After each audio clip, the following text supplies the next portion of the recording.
There is a war that the world forgot before it even ended. Not because it wasn't bloody enough. Not because the stakes weren't high enough. But because the men who sent soldiers to die there found it politically inconvenient to explain exactly what they were fighting for, and even more inconvenient to explain why. After 3 years of industrial-scale slaughter, the border ended up almost exactly where it had begun. 54,000 Americans dead. Over 1 million Chinese casualties. 2 to 3 million Korean civilians erased from the earth. And at the end of it all, a line drawn through the 38th parallel, almost identical to the one that existed before the first shot was fired. In Washington they called it a police action. In Seoul they called it survival. In Pyongyang they called it victory. And in Beijing, Mao Zedong called it the moment China announced to the world that it had returned. This is not simply the story of a war. This is the story of how a single peninsula became the first true battlefield of a new kind of conflict that would define the entire second half of the 20th century. A conflict where the real enemy was never the soldier in the opposite trench. The real enemy was the idea he carried in his chest.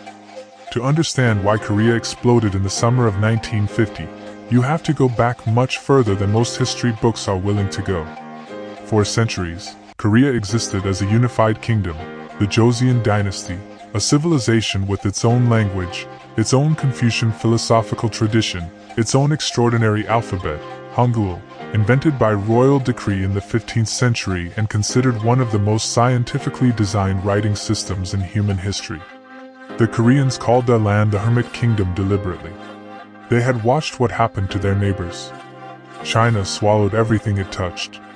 Japan was hungry and getting hungrier. And so Korea built walls, not of stone, but of deliberate isolation, and survived for centuries behind them. But in the age of empires, isolation became impossible. In 1910, Japan formally annexed Korea and began one of the most systematic cultural erasure campaigns in modern Asian history. Koreans were forced to take Japanese names. The Korean language was banned in schools. Korean history was rewritten or simply deleted. An entire generation was raised to forget who they were. Japan did not just want Korean land. Japan wanted to reach into the Korean chest and remove the Korean identity entirely, replacing it with something more useful to Tokyo. When Japan collapsed in August 1945, defeated by 2 atomic blasts and the crushing weight of American industrial power, Korea was suddenly free. But freedom, it turned out, was not simple. The Soviet Union and the United States, allies against Hitler and Hirohito just weeks earlier, looked at the Korean peninsula and saw something entirely different. The Soviets saw a buffer zone, a strategic glacis protecting Manchuria and the Soviet Far East. The Americans saw a potential forward position, a geographical dagger pointed at the soft underbelly of communist expansion in Asia. In a decision made in approximately 30 minutes by 2 American military officers working with a National Geographic map, the peninsula was divided at the 38th parallel. The Soviets would accept the Japanese surrender north of the line. The Americans would handle the south. No Korean was consulted. In the north, the Soviets installed a young, Soviet-trained guerrilla fighter who had spent the war years battling Japanese forces in Manchuria. His name was Kim Il-sung. In the south, the Americans backed Syngman Rhee, a Princeton-educated Korean nationalist who had spent decades lobbying Washington from a hotel room. 2 Koreas began taking shape almost immediately, not as a reflection of Korean wishes, but as a reflection of the ideological war now consuming the entire planet. Both leaders said the same thing publicly. They wanted reunification. What they meant privately was that they wanted reunification on their own terms, under their own flag, by any means necessary. By 1949, the Americans had largely withdrawn their combat troops from the South, leaving behind a military advisory mission and a South Korean army that was equipped, deliberately, without tanks and without an air force. Washington was nervous about giving Rhee the tools to start a war he couldn't finish. In the north, Kim Il-sung was lobbying Moscow relentlessly. He needed Stalin's approval, and more importantly, Stalin's tanks. Stalin was cautious. He probed, calculated, and finally, in the spring of 1950, gave his blessing. The moment that tipped his decision was a speech given by American Secretary of State Dean Acheson in January of that year, in which he outlined America's defensive perimeter in the Pacific and conspicuously failed to include South Korea within it. Whether that omission was deliberate or careless, history has never fully resolved. What is not in dispute is what happened next. At 4 o'clock in the morning on the 25th of June, 1950, 135,000 North Korean soldiers crossed the 38th parallel behind a rolling artillery barrage and 150 Soviet-built T-34 tanks. The South Korean army, surprised, outgunned, and in many places simply overwhelmed, collapsed almost immediately. Seoul, the southern capital, fell in 3 days. In Washington, Harry Truman stared at the reports coming across his desk and made a decision that would define his presidency. He would fight. Not because an American treaty explicitly required it. Not because Korea was a vital strategic interest that Washington had publicly committed to defend. He would fight because in the summer of 1950, after the Soviet Union had detonated its first atomic bomb and China had fallen to Mao's communists, allowing another country to fall without resistance felt like watching a line of dominoes begin their long, inevitable collapse toward California. Truman went to the United Nations, where the Soviet Union was at that moment boycotting the Security Council over an unrelated dispute about Chinese representation. In the absence of a Soviet veto, the Council authorized military intervention. Within days, American troops were being rushed from occupation duty in Japan, soft, undertrained, and completely unprepared for what was waiting for them on the Korean peninsula. The early battles were catastrophic. American units that had spent years in the comfort of post-war Japan occupation duty were thrown directly into the path of a battle-hardened North Korean army.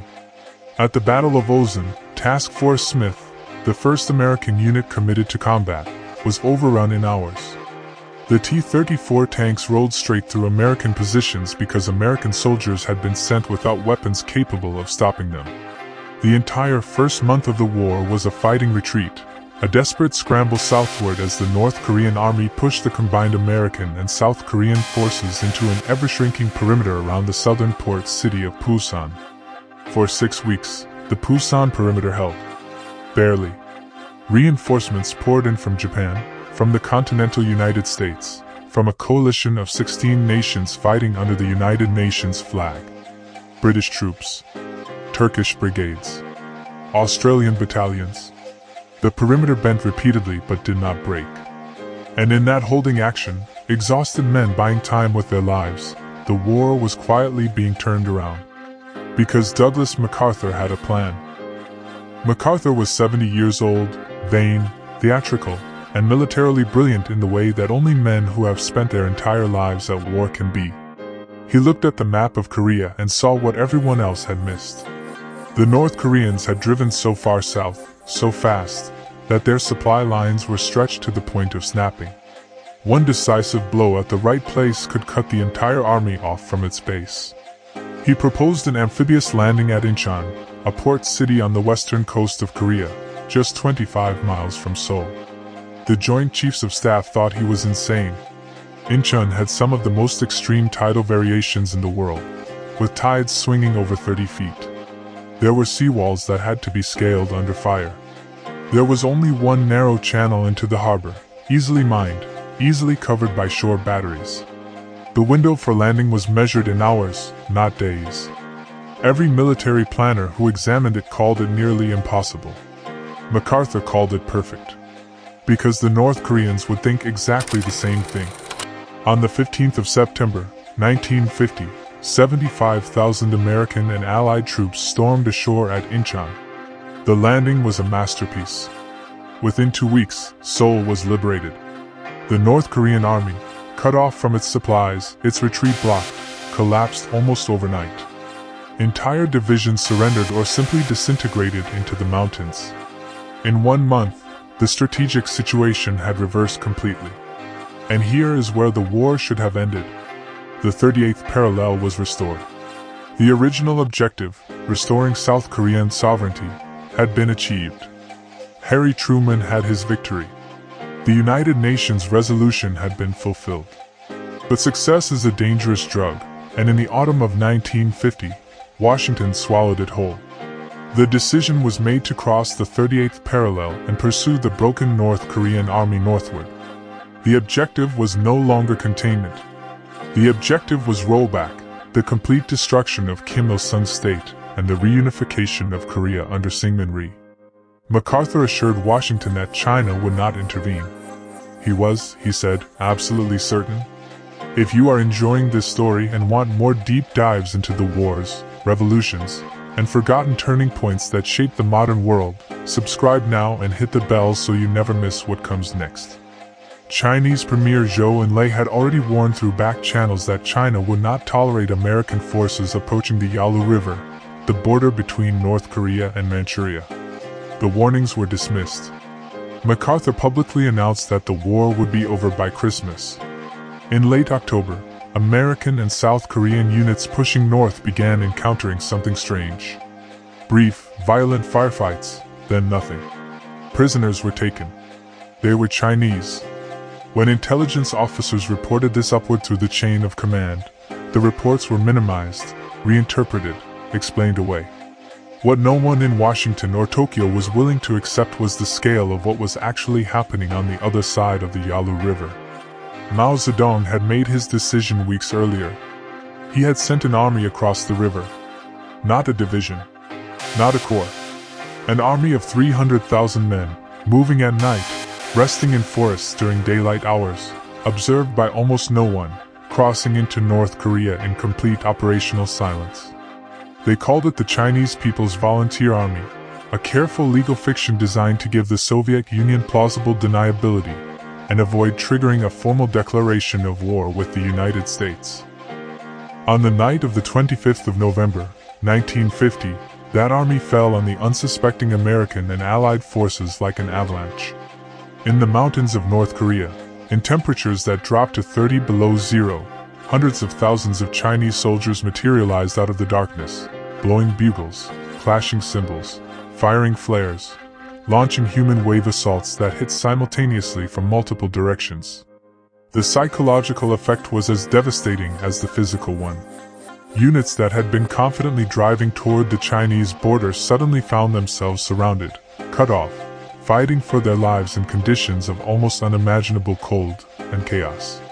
At the Chosin Reservoir, 15,000 American Marines and soldiers found themselves encircled by 120,000 Chinese troops. What followed was one of the most brutal battles in American military history. Weapons froze. Morphine had to be thawed in a soldier's mouth before it could be injected. Men who stopped moving died of exposure before the enemy could reach them. The Marines fought their way out over 17 days, carrying their dead with them, refusing to leave a single man behind, in a fighting retreat that became one of the defining legends of the United States Marine Corps. But legends do not change geography. The entire front collapsed. Seoul fell to Communist forces again in January 1951. American and Allied forces were driven back below the 38th parallel.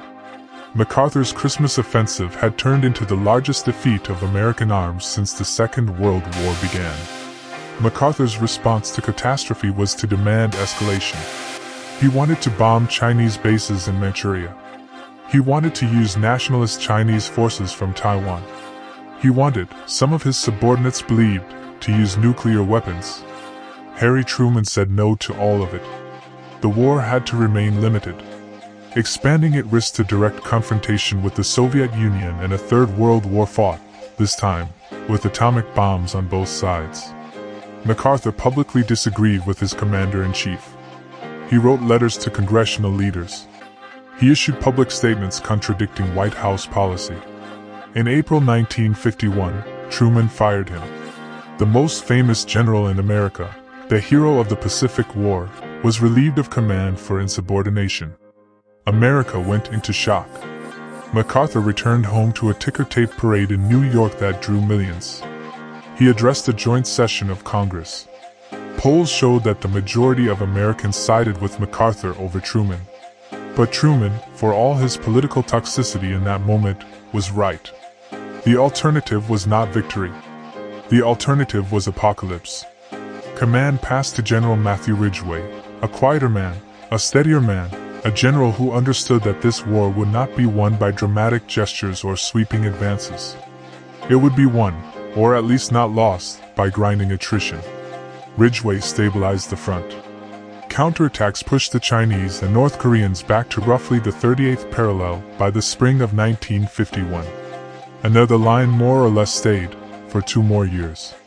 Because the war entered its most overlooked, and in many ways most devastating phase. The phase of the talking and the killing happening simultaneously.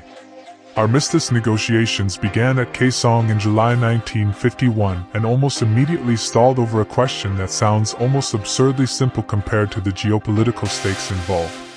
What to do about prisoners of war? The traditional convention was straightforward.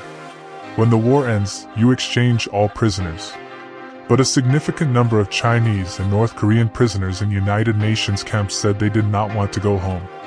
Forcing them back, the Americans argued, would be a moral obscenity, sending men to certain imprisonment or death in communist states that would view their capture as ideological failure.